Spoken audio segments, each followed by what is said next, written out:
As our guide made a stop under the big tree, all the village children whirled around the large Range Rover we had travelled in.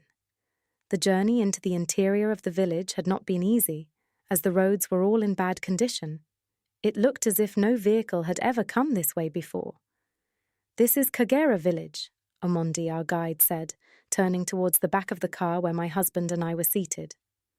After more than 25 years, I had finally traced my way back to my home village. It was unbelievable to see that there had been no development at all here. It seemed to be exactly the same as when I had left it. The villagers lived in abject poverty. According to what I had heard, the fish trade, their main source of income, had dwindled due to the invasion of water hyacinth, which was choking the part of the lake closest to Kagera village. From inside the car, I earnestly looked around to see if anything looked familiar, but there was nothing. Finally, I stepped out of the car, followed by my husband. The villagers stared at us as if we were creatures from another planet. I was wearing a large, stylish hat to shield my eyes and the delicate skin of my face from the scorching sun. "Where is Akumu?" the old man who had come to meet us asked Omondi. "Here she is," Omondi answered in Luo, the local language of the people. The old man seemed thunderstruck. He stopped, his mouth agape, and stared at me for what felt like an eternity. Then, as though finding his words, he spoke. "No," he said. "Akumu was not a white person. She was African." "I am Akumu," I answered in Luo. I had not forgotten my native language. By the time I left the village at 8 years of age, it was the only language I spoke. It was ingrained in every fibre of my being. The old man turned to me in disbelief. "No, it can't be," he said. I wondered, did he expect to see the little girl with albinism, the one with the blotches on her skin? I tried to figure out who he was, for he looked very familiar.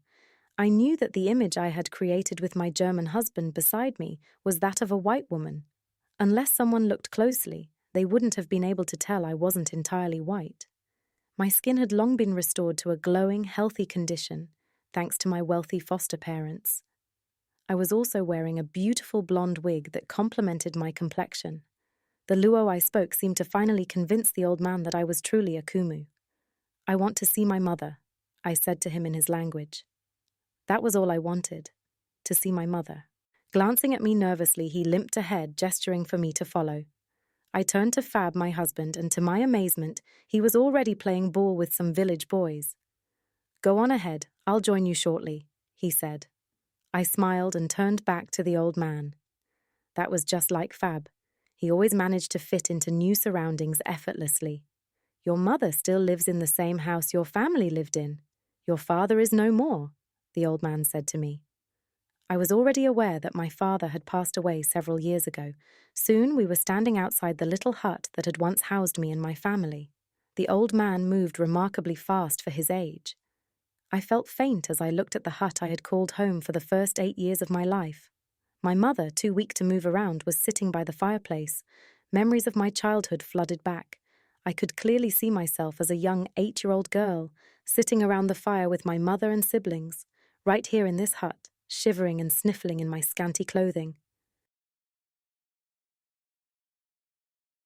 It was the colder season of the year, deep in the lake region of Kenya. My family and I lived in a small village called Kagera, and like all the villagers, we lived in a grass-thatched mud hut that did little to ward off the biting cold air of July. We huddled together to stay warm. Although the fire had been burning earlier, it had died down to small embers. My mother preferred not to replenish it, as doing so would mean there would be no firewood left to cook breakfast the next morning. Breakfast usually consisted of a thick, white, tasteless porridge made from maize meal. It would have tasted better with sugar, but we were too poor to afford any.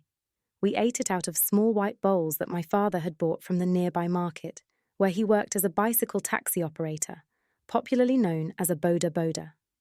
I was the eldest child in the family, with 2 brothers and 2 sisters. We belonged to a dark-skinned tribe in the Lake Victoria region of Western Kenya. I would have given anything to have the dark skin that was the color of the rest of my family. But as fate would have it, my skin was as white as snow. I had albinism, and that made all the difference. Everyone called me Mzungu, meaning a European or white person. I had never actually seen a muzungu, but I had a pretty good idea of what they looked like. Ugly, just like me. At the tender age of 8, I was alone in a world full of people. No one wanted to come close to me. Children my age refused to play with me, not because they truly hated me, but because, unknown to me, it was considered a curse in my community for a family to raise a child with albinism. All the children in the village were warned against playing with me, as it was believed I could transmit the curse to their families. In our culture, if a woman gave birth to a child with certain defects, the child was supposed to be thrown into the forest or even into the lake. Such children were to be done away with immediately after birth. My albinism was considered one of these defects, and although my mother clung to the fact that I had no physical impairments, none of the elders in my village accepted this. I was seen not only as a curse to my family, but to the entire village. As the eldest child in my home, I was expected to help my mother with household tasks. I was always busy taking care of my younger siblings for her. I loved my mother with all my heart because I knew she loved me. She always tried to make me feel just like all her other children. She never spoke about the discrimination I faced, but in her own way she knew how to shield me from anything that might hurt, or even potentially hurt, me.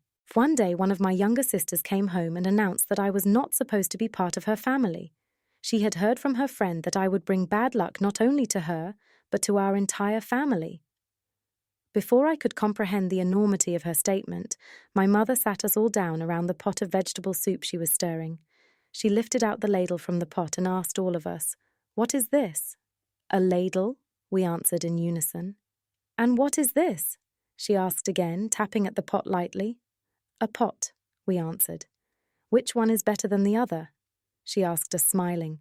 Some of us said the pot, while others said it was the ladle. "Whoever gets the answer correct will get a piece of the fish I fried for your father," she announced. Our father always got the best of the food. We now changed the answers. Those who had said pot now said ladle, and those that had said ladle now said pot. None of you is right. The answer is that none is better than the other, and do you know why? She asked. Yes, my younger sister answered. Okay, tell us why, and you get a piece of the fried fish, my mother said. Because we use the pot to cook and we use the ladle to stir, my sister answered. Clap your hands for her, my mother said. We all knew that, the rest of us murmured. Listen, children, my mother cut us short. None of us is better than the other. Every one of us is not only different but important. The pot and the ladle have to look different because they have different work to do, she said, looking at each one of us in turn. It is not Akumu alone that is different from us. We are all different from each other. Does your father look like me? Does he fetch water like me? Does he cook? We are all different because we have different work to do, she said again. We all meditated on this, but we did not quite comprehend the depth of our mother's wisdom because we were so young. In my childhood innocence, I knew that my mother was a strong woman. My father hardly ever talked to me, and instinctively I knew that he did not consider me a part of him. My mother ignored this, making it look like it did not matter. I think that was the reason I had the power to ignore him as well. I would catch him looking long and hard at me and I would feel hated and ugly. I chose to stay out of his way. For some time now, I had noticed that every evening my parents were meeting with a certain group of villagers in our home. Much as they always talked in low tones, I knew that the talks and discussions revolved around me. They would look at me strangely, and it always sent shivers down my spine. My mother looked very weary. One day she called me and told me that I was going on a safari with her. She looked wearier than ever. I had never gone on a safari before, and I did not know what to make of it. She told me to put my belongings together in a paper bag, and the next day we set off. We boarded a bus to a destination I did not know. She later told me that we were going to visit my uncle in Nairobi, the big city which I later learnt was the capital of our country, Kenya. We travelled for what seemed an eternity. I slept and woke up several times. I looked out and saw interesting sights. I enjoyed the scenery but soon went back to sleep. The next time I woke up, we were already in the city. The tall buildings and many cars were almost scary. I had never seen this before. We alighted from the bus and stood for a while at the bus stop. My mum turned to me and told me to stand still and wait for her as she needed to make a phone call to my uncle. She dashed off and disappeared at a corner. I waited and waited, but she didn't come back. It was getting dark, and I was getting very scared. I wandered off in desperation, hoping to find her. Where was she? I retraced my steps to the bus stop. I waited and waited, but she never returned. She didn't come. What was I going to do? I decided to go and hide in the half-built structure I had spotted earlier. There was a foul smell inside, but I had nowhere else to go. As I stood shivering in the cold truth dawned on me. My mother had abandoned me. All strength left my legs, and I sat down and cried for hours. This could not be true. My mother loved me. The next morning, I was woken up by a commotion outside. Clutching my small paper bag, I crept out of the building. Nobody seemed to notice me. I was very hungry, as we hadn't eaten anything on the bus, and I had had nothing since the thick white porridge the morning before. This was nothing like the village I knew. The city was loud, with cars everywhere and people rushing in all directions. Nobody seemed to care about my skin here. To them, I was just another obstacle in their path. I decided to start walking like everyone else. I walked and walked, but soon I began to feel weak from the lack of food. I needed to eat something. Suddenly, I smelled food. The sweet aroma was coming from a restaurant down the street. I decided to peek in. As I approached the entrance, someone inside noticed me and quickly came out, shooing me away. "Get out! You dirty urchin!" they shouted. I backed off, humiliated, and as I looked around, my eyes fell on a large trash can nearby. Peeking inside, I noticed some fish bones, and despite the smell, I decided to rummage for food. Hunger had stripped me of any care for cleanliness. After a moment of searching, I found a big piece of maize meal cake. It was familiar to me, a staple we often ate back home. Overjoyed, I took it and began eating. Before I could finish, I heard a voice behind me. "Who is this?" someone asked. Turning around, I saw several filthy children approaching the trash can. They pushed me aside and eagerly took over the bin. Among them was a girl about my age. She glanced at me and smiled. She became my friend and mentor for the next few weeks. Although the nights were very cold, the days were very hot and the sun had its toll on my delicate skin. My skin became blotched all over. Some parts looked yellow and others red. I had also developed some big, painful boils on my head. I must have been the ugliest sight on earth. I made a makeshift hat from a cardboard that I had picked from a dustbin to protect my skin from direct sunlight, but it did little to protect me from the harsh weather conditions. My new friend taught me how to survive. She seemed quite happy, but I hated it here. I missed my mother and siblings, and I often cried late into the night. Here we lived like animals, using everything we had to ward off predators of all kinds. Our favorite day was Friday. On this day, a humanitarian group came to feed us at lunchtime. They served a special rice dish made with spiced rice mixed with potatoes and large chunks of meat. I always looked forward to Fridays. Nothing tasted better. It was on one of these feeding days that two kindly women came to speak to the street children. We had just finished our precious meal. They spoke to us about the love of God, but I didn't understand much because my parents had never talked about God. The women then announced that any children who wanted to join a foster home were welcome to go with them. I thought everyone would rush at the opportunity, but I was shocked to see that no other street child was interested. This was my chance. I had been on the streets for a month and I hated it. I tried to convince my friend to come with me, but she wouldn't hear of it. "They are taking you to jail," she warned. Nothing was going to stop me. Shyly, I walked toward one of the women. She took my hand carefully, noticing it was filthy from the food I had just eaten. We never used spoons. "What is your name?" she asked. "Akumu," I replied shyly. The women did not bother with the others, and they took me in a car. I was taken to a home that housed about 25 other children. For the first time, I saw children with albinism. There were 3 of them, but they did not look like me. They were clean, and their skins were healthy. I bathed and was given clean clothes. In the evening, we were served a hot meal before going to bed. That night, I thanked God for my new home and vowed to be good and hard-working. We had plenty of chores to do, but I didn't mind. I was used to hard labor back in my village. Life at the home was becoming quite comfortable, and I was slowly succeeding in forgetting my family. Everything in the home was well organized, and we followed a strict daily schedule. Everything happened at a set time and in the same way every day. It so happened that my arrival coincided with the school holidays, but I was told I would join a school once the term started. I was thrilled. I had never set foot in a school before.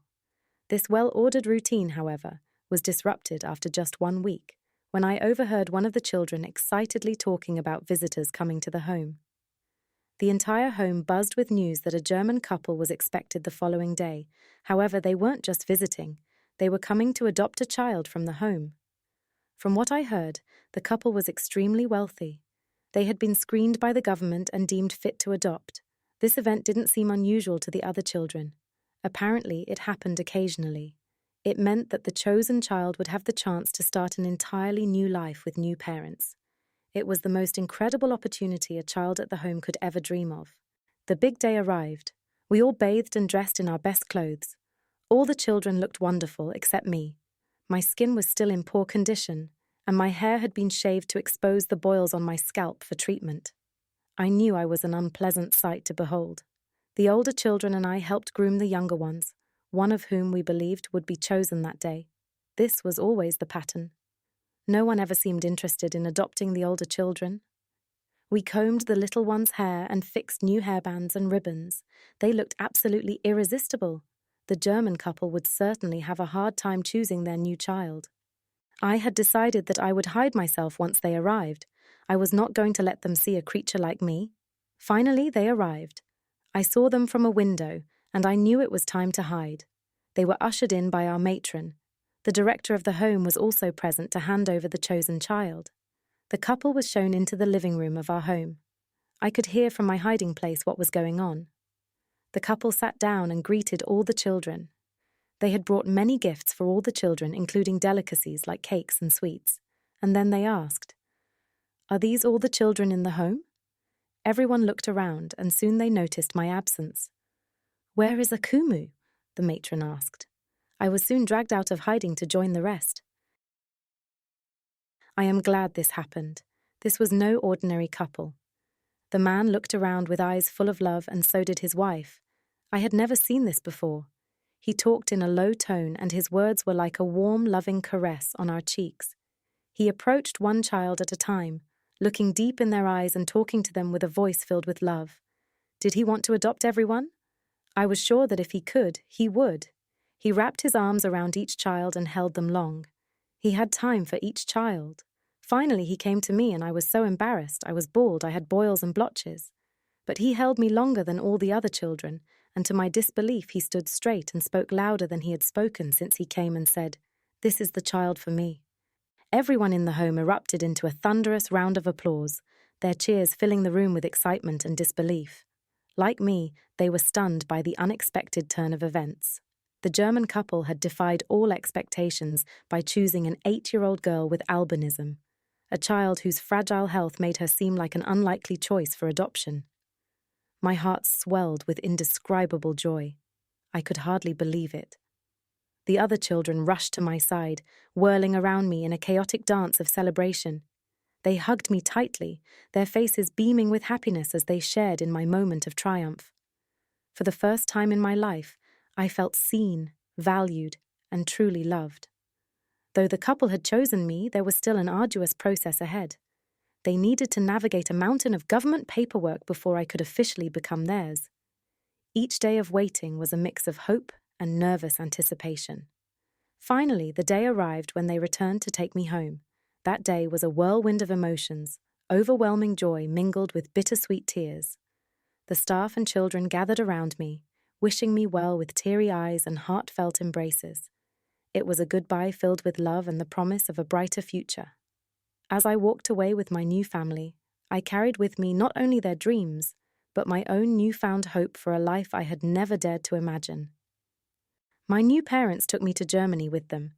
Imagine that, a poor village child with albinism, who had never stepped beyond the dusty paths of home, now soaring through the skies on a plane. It felt like stepping into a dream, one too strange and wonderful to believe. As the plane roared to life, my heart thudded louder than the engines. I gripped the armrests tightly, my fingers digging into the soft cushions. The ground outside seemed so far away, and the idea of flying was a miracle to me. When the plane began to rise, I let out a startled squeak, and my new mum laughed softly and patted my hand. "It's okay," she said, her voice soothing. As the plane soared higher, I couldn't help but giggle at the strange popping in my ears. "Am I going deaf?" I asked loudly in Luo, startling the elderly woman seated next to us. I had forgotten that no one spoke my language. My new dad patted my hand, a reassuring gesture. That day, I didn't just leave my village behind. I left my old fears too. The world had opened up to me, and it was big, beautiful, and full of wonders. If anyone had told me back when I was an 8-year-old girl stepping off that plane in Germany that I would one day walk the catwalk, wear the most beautiful clothes, be admired by men, and even find love, I would have laughed, or maybe cried. Back then, I couldn't imagine a future like that. All I knew was that I was different, and different had always meant rejection. In my village, my pale skin, white hair, and light eyes had been treated like a mark of shame. They whispered behind my back, avoided my gaze, and even claimed I was cursed, and this led to my being ejected from the village. But in Berlin, different meant something else entirely. It meant admiration. It meant intrigue and positive curiosity. People didn't turn away, they turned toward me. Their stares weren't filled with judgment or fear, but with fascination. I could see it in their eyes, a spark of interest that made me feel for the first time as though my uniqueness might actually be a gift. Berlin wasn't just a city, it was a new world, one that seemed to welcome me with open arms. But let's retrace our steps to the airport, where a little 8-year-old girl with albinism stepped into her new world. As I stepped off the plane and into the bright, bustling terminal of Berlin Airport, I felt a wave of excitement ripple through me. Everything around me seemed so big, so shiny, and so full of life. The towering glass walls let in beams of sunlight, and the noise of people chatting in different languages filled the air like music. I couldn't help but smile. My cheeks felt like they might burst from how wide I was grinning. Holding onto the hands of my foster parents, I felt safe, but also ready to explore. I clutched their fingers tightly, not because I was scared, but because I wanted to share this amazing moment with them. Every little thing caught my attention. The big glowing screens showing flight numbers, the luggage carts zipping past, and the shiny floors that reflected the lights above like mirrors. This wasn't just an airport to me. It felt like stepping into a whole new world.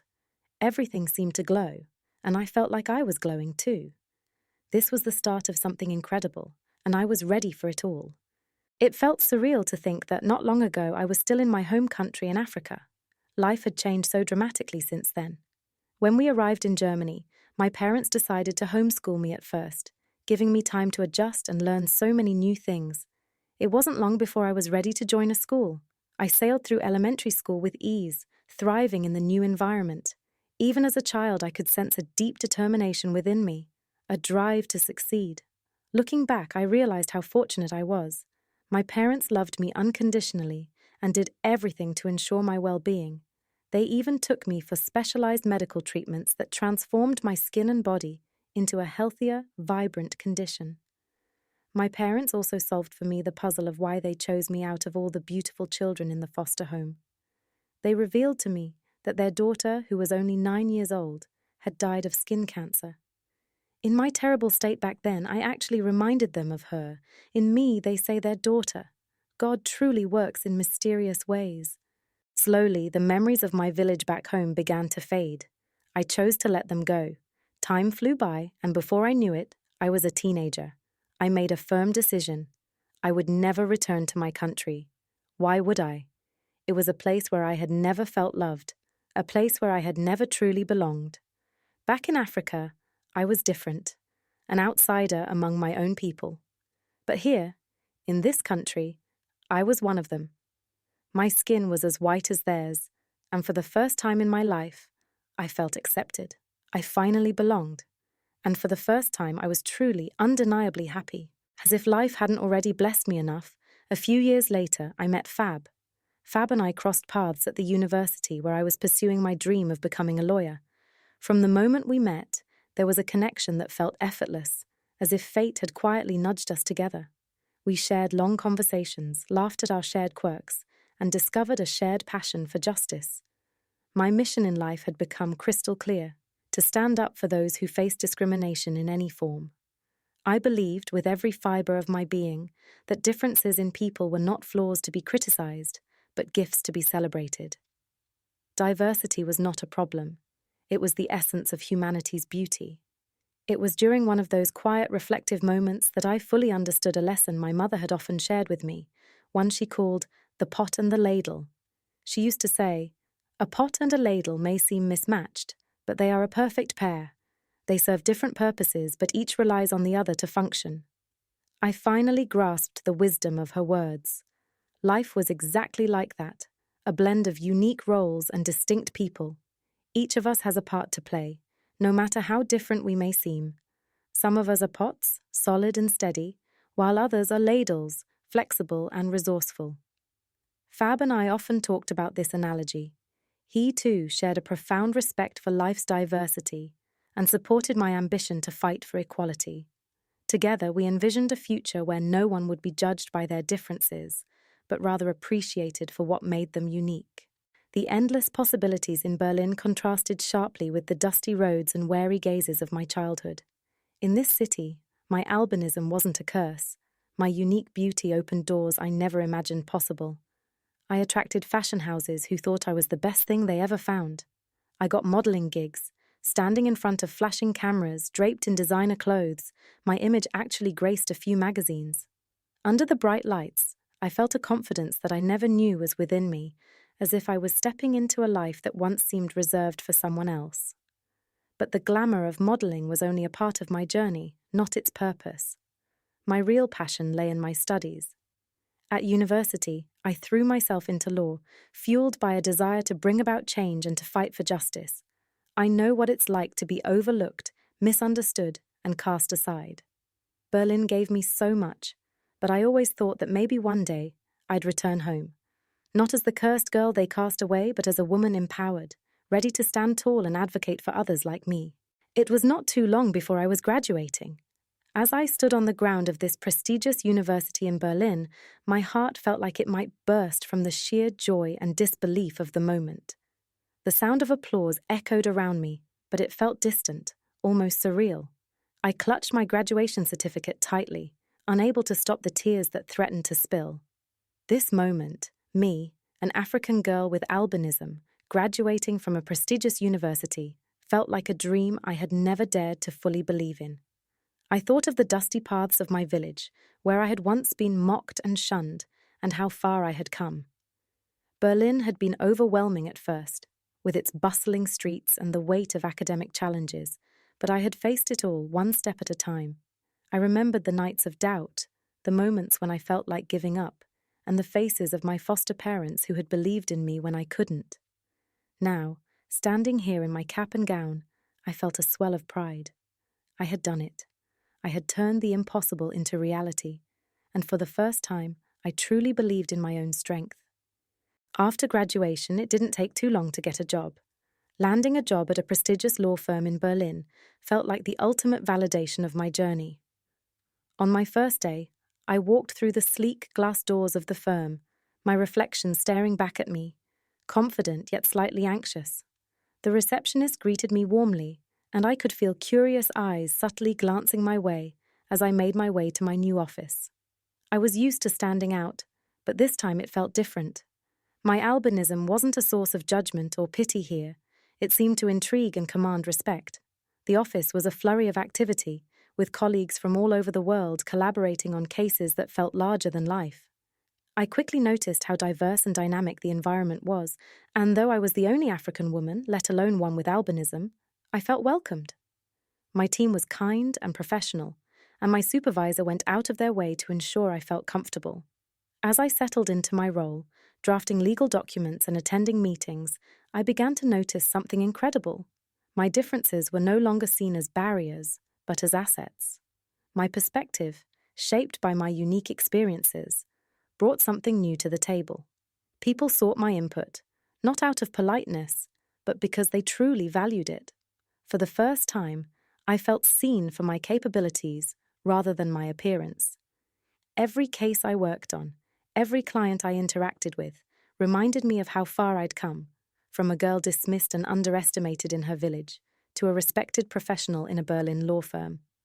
It was exhilarating and empowering, and as I left the office each day, I couldn't help but smile, knowing I was rewriting not just my own story, but the narrative for others like me.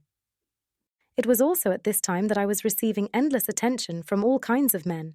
I could not believe that I, who was the most insecure person in the world because of my albinism, had become a woman that turned heads wherever I went. But I never let this move my focus from my goals, and after all, I had Fab. Dating Fab was a whirlwind of excitement and adventure. He was unlike anyone I had ever met, and perhaps that's exactly why I fell so deeply in love with him. Fab had a zest for life that was infectious, a boundless energy and curiosity that made everything feel new and thrilling. He loved the world and all the unique experiences it had to offer. One of the things I admired most about him was his passion for exploring the unfamiliar.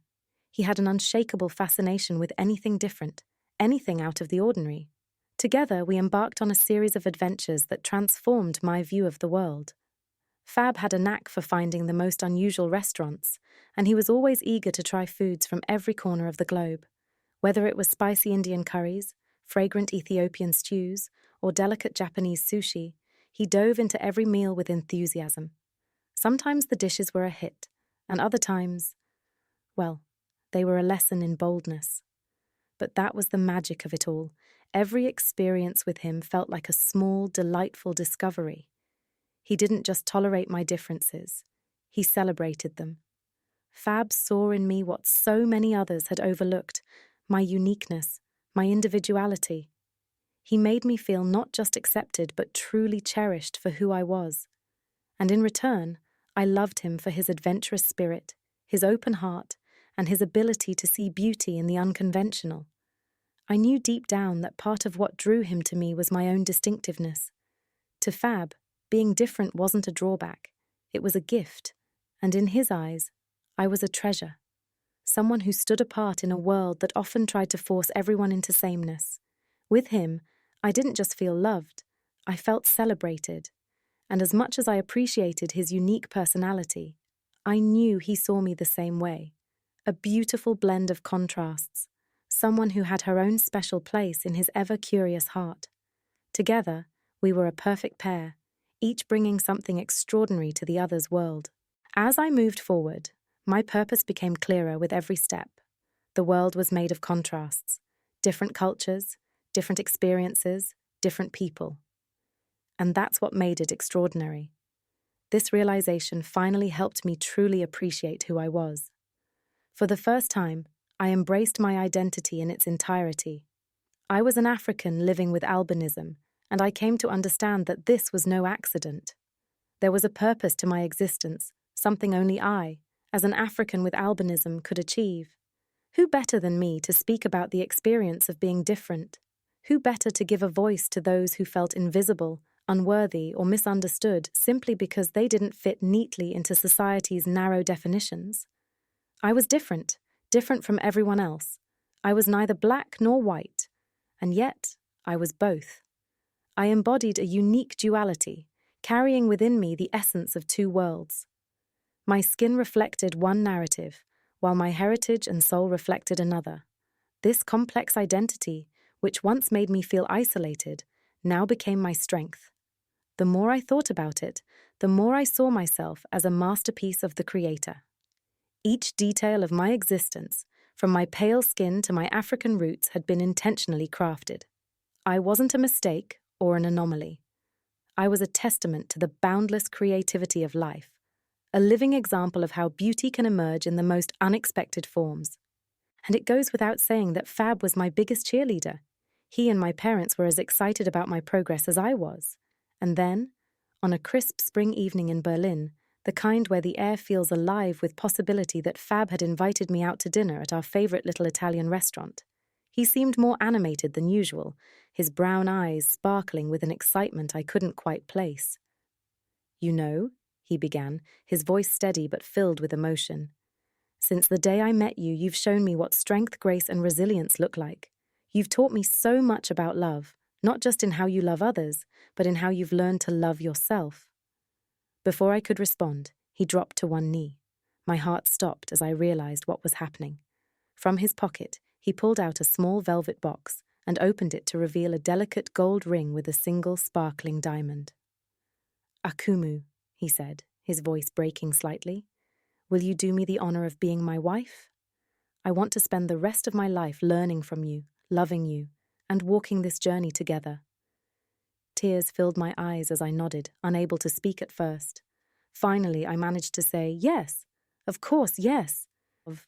Our wedding day was intimate yet perfect, held in a small, charming church tucked away in a quiet corner of Berlin.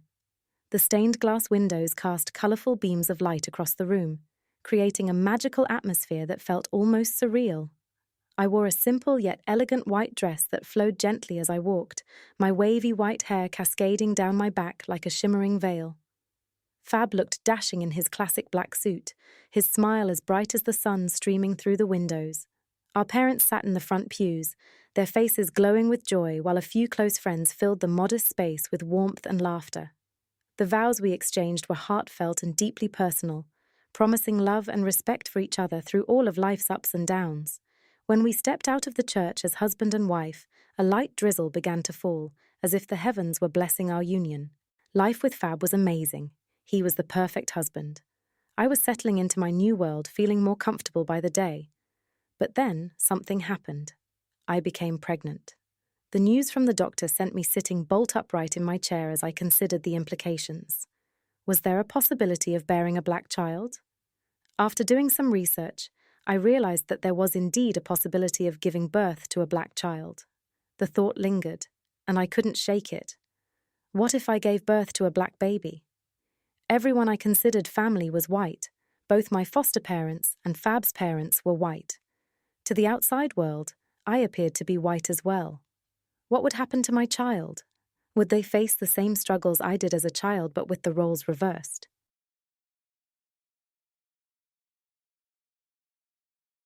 And oh, how I dreamed of my son. He was a constant presence in my mind, appearing vividly in my dreams every single night. It was as if my heart and soul were already preparing for his arrival, crafting a vision of who he would be. In my dreams, he was a bright light, full of life and promise. I imagined his laughter ringing through the air, a sound so pure and joyful that it filled every corner of my being. I saw his little hands reaching out to explore the world with endless curiosity, his wide, innocent eyes taking in the beauty and wonder of life. I saw his smile so warm and radiant, and imagined how it would light up the darkest of days. I envisioned his spirit, strong, kind, and fearless, ready to take on the world. He was my dream of the future, the person who would carry forward everything I held dear. Every time I woke from these dreams, my heart swelled with anticipation and love. Though he was not yet in my arms, he already lived in my heart. I could feel his presence so vividly that it was as if he were already with me, guiding my thoughts and inspiring my days. He was my dream, my muse, my reason to believe in the magic of tomorrow, and I couldn't wait to meet him, to hold him, and to bring those dreams to life. That was when I started thinking about going back to my home country. My child was not going to keep wondering why he looked different. I couldn't bear it if he went through what I went through. I wasn't going to wait for time or chance to take him to Africa. I would take him there myself. I would introduce him to his fellow Africans. I needed to give him the opportunity to understand who he was and learn to appreciate himself. I didn't want to have to ease his pain with the story of a pot and a ladle, a tale he would never quite understand. I had to meet my people before my child, who I believed to be a boy, was born.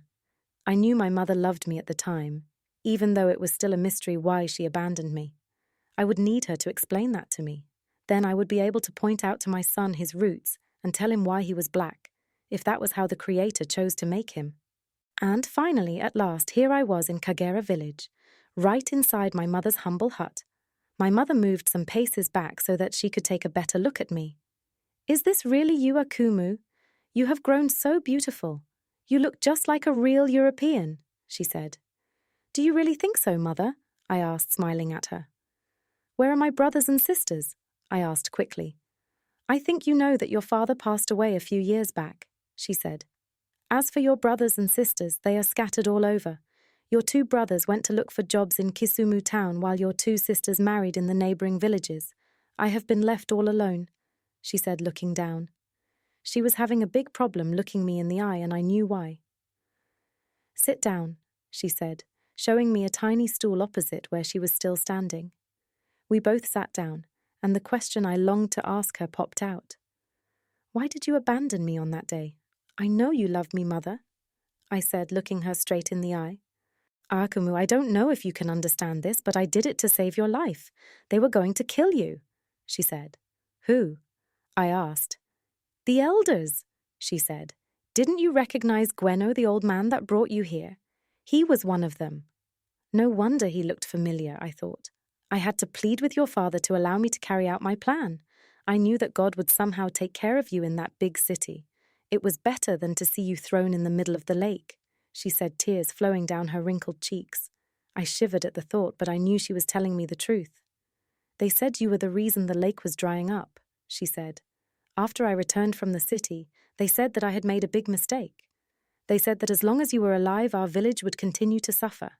According to them, you were born to be sacrificed," my mother said, her gaze on the wall. Just as my mother completed the sentence, we heard what sounded like a stampede outside the hut, then the war cries followed by the wailing of women. It reminded me of the time a certain man had died in the village, and there was a big feast where a bull was slaughtered and the villagers danced and wailed all night long. "What is that, Mother?" I asked her, confused. "I don't know," she said, walking slowly to the door. She pushed, but it could not open. She pushed harder, opening it slightly, and that was when we saw the big stone that had been placed to stop the door. "What is the meaning of this?" I asked my mother in a panic. The noise outside continued. "The gods brought her back to us. The gods have not forgotten Kagera village," Gweno was shouting.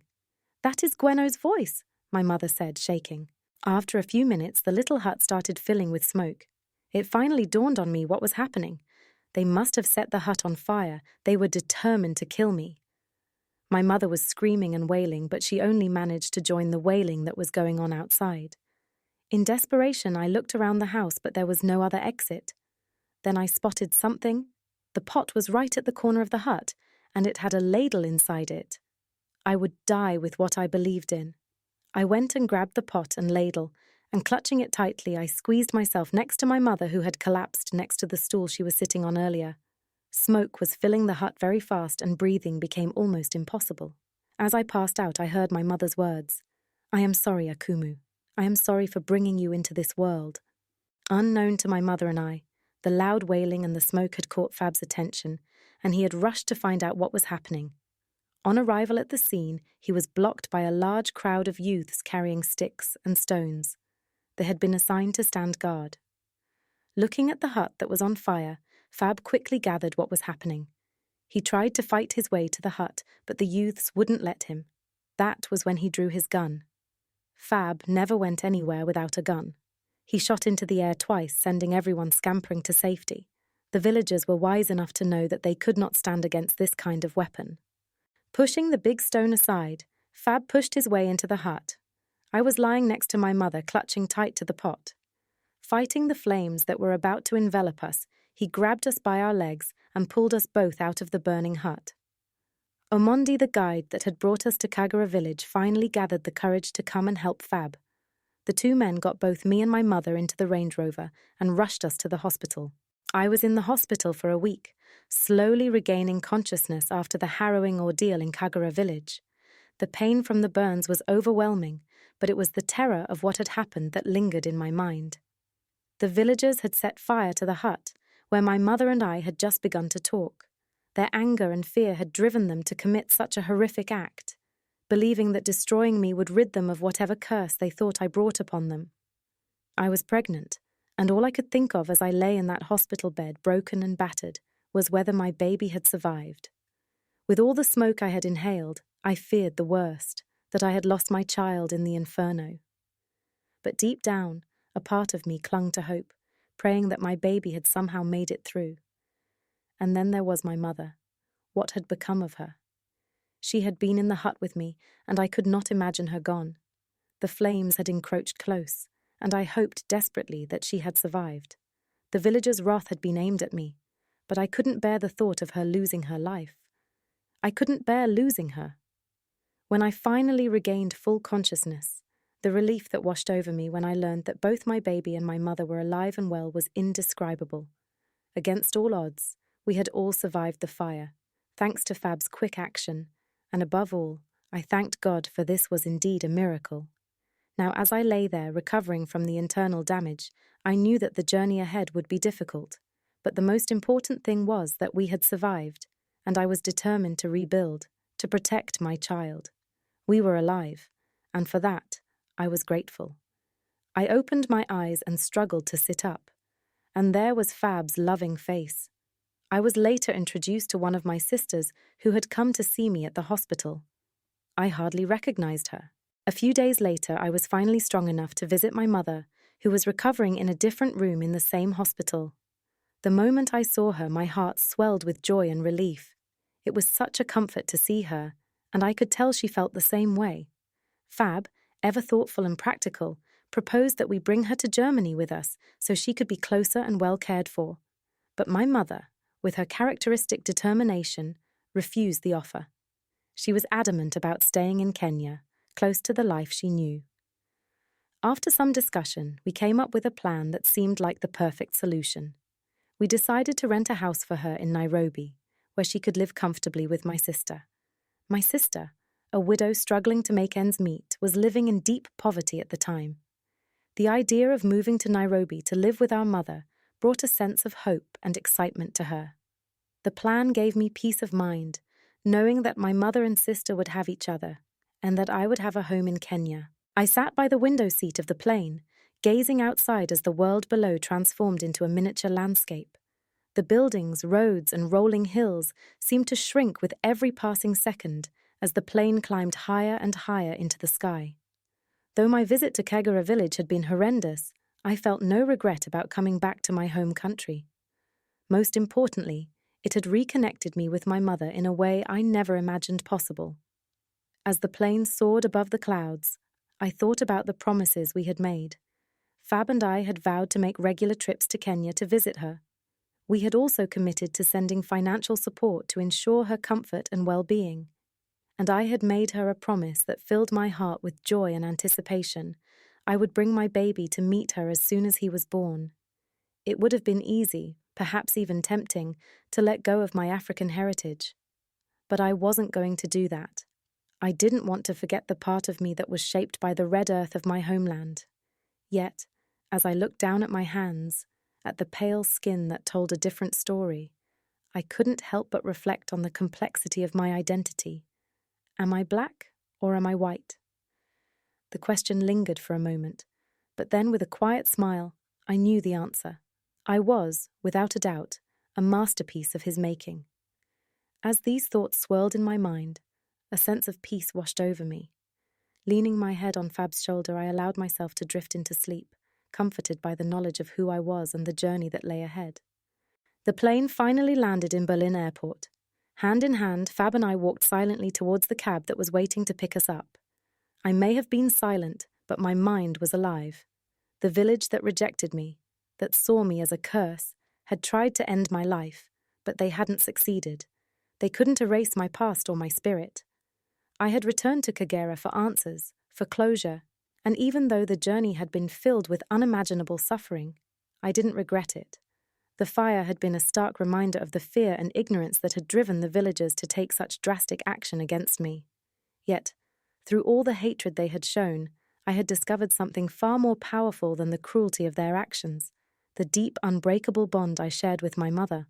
Despite everything, I had reconnected with her, and that was a gift I never expected. I had found it in myself to forgive her. She had made choices that hurt me, choices that I could never fully understand. But I knew now that they were born from her own pain, fear, and her love for me. The villagers may have thought they could destroy me, but they had only made me stronger. I didn't need their acceptance anymore. What mattered was that I had reclaimed my identity, had found my roots, for me and my unborn child. I left Kenya with no desire for vengeance, no thirst for justice. What had been done was done. I was a woman strong and whole with a future ahead of me, free to live and love without fear. As I bring this story to a close, I want to introduce you to a precious part of our journey, the baby I brought into this world. Meet Anthony Fabian Ateko, our beautiful, handsome baby boy. He is the light of our lives, a perfect blend of love and dreams come true.